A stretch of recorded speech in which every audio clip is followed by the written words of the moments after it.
time to reinstate the draft. A New York Post op-ed argues that American students graduate school with a sense of entitlement, and the best way to fight that is with mandatory military service. Our next guest says students, quote, need to be taught that the world owes them nothing, that they need to take responsibility for their lives, and I can't think of a better way of doing this than compulsory military service. The author of that op-ed is also the author of the new book, The Republican Workers' Party. Frank Buckley joins us now to explain. Frank, thank you very much for joining us this morning. First of all, I love your premise. I understand where you're coming from on this, but then the logistics of a country of 300 million people giving 1 year of compulsory military service, we see it work great in countries like Israel that have an existential threat. How would it work, and how would you keep it from ballooning into a big federal behemoth that further indoctrinates kids? Maybe it doesn't get held to military service. Well, you know, it's not just Israel. It's a lot of other countries as well. I mean, countries that are fairly Pacific. And it's not just about war. It's about really adding an extra year of education. I mean, right now, it's compulsory education, K to 12, K to age 16. And I'm saying, okay, what if we added one extra year?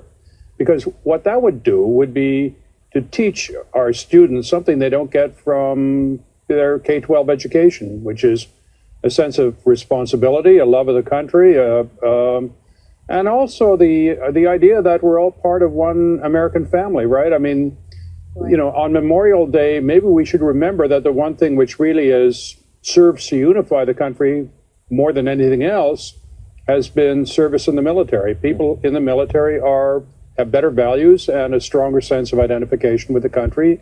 And one extra year of effectively schooling in the military would not be a bad idea then. Well, let's get back to the original problem and why you wanted to write this piece, because you say other than education being there to inform people and educate them, you say it was supposed to instill a love for our country, as you've talked about, unite us by bringing people of every race, of every class together. You say education is not doing that. So talk to us about the root of the problem. And if it isn't a draft, because the reality is we don't have a draft, what is an answer to that problem? Well, I mean, you know, public schools are supposed to do a couple of things. One is educate our kids, and they don't do that very well. I mean, we're an honorary member of the third world as far as that goes. But the other stuff is the stuff that they used to do. I mean, public school used to be the most American thing about America. And you'd get out of public school learning some pretty good values.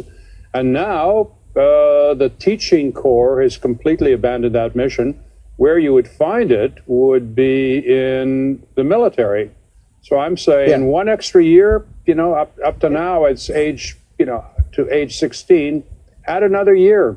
Frank, it's a great idea, and, you know, to really teach those who have not participated in service what it's all about would be great. But do you really believe, with the culture of our public schools today, that you're going to have these teachers, particularly in the latter years, encouraging their students to really get fired up to go serve their nation in the military in this culture?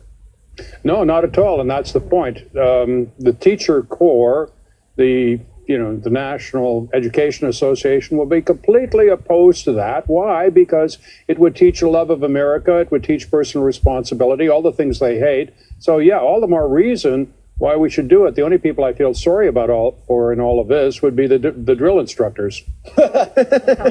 You and me both. So what, they'd go to basic training, basic military service near where they live? Is that the concept? That's the idea, basically. One extra year. One extra year, infuse the values that public schools are not giving right now. It's a very interesting idea. We'll see if that catches on. Well, and if you're not going to join the military, get to know these men and women, because as you said, they are outstanding individuals, and they are what make this country so great. Frank Buckley, interesting piece if you haven't already read it. Thanks for being with us this morning, and have a great weekend with your family. Thanks, Frank. Appreciate it. Thank you. Thank you.